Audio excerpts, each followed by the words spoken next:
Soundings Audiobooks presents an unabridged recording of Mrs. Tim Carries On, written by D.E. Stevenson, read by Leslie Mackey. The moral right of the author has been asserted. This performance is owned by Soundings, Whitley Bay, NE 262JT. Part 1. February to March 1940. Tuesday, 27th of February. Having said goodbye to Tim at the station and watched the train disappear from view, I drive home in an extremely dejected condition. Discover Grace ensconced in the big armchair in front of the fire, and am obliged to postpone the good cry which I had promised myself. Grace says, "Well, has Tim gone? You aren't worrying, are you, Hester? There's absolutely nothing doing in France, nothing except concert parties." Reply brightly and untruthfully that of course I am not worrying. Grace says that's all right then.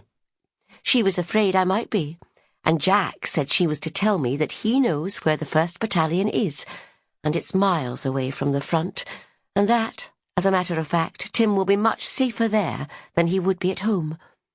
When asked to explain how this is possible, Grace replies that there are more people killed in the streets by buses and things than have been killed in France in the war, and Jack says that once Hitler starts bombing in earnest, he's certain to drop some on the barracks. He knows exactly where the barracks are. Grace thinks that we really ought to move further away from the barracks in case a bomb, intended for the barracks, falls upon us by mistake. I ask where she proposes to find a house, and she replies that that is the trouble, of course.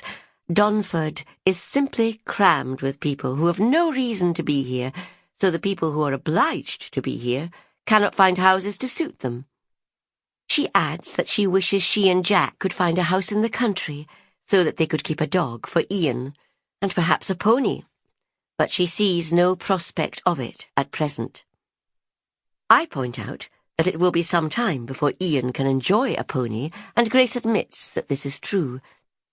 "It is really more on account of the bombs," says Grace earnestly. "I don't mind about myself, of course, but I'm rather anxious about Ian."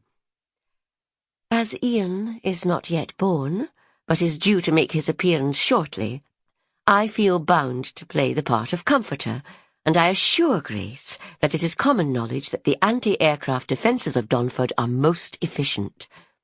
"Oh!" exclaims Grace. Sample complete. Ready to continue?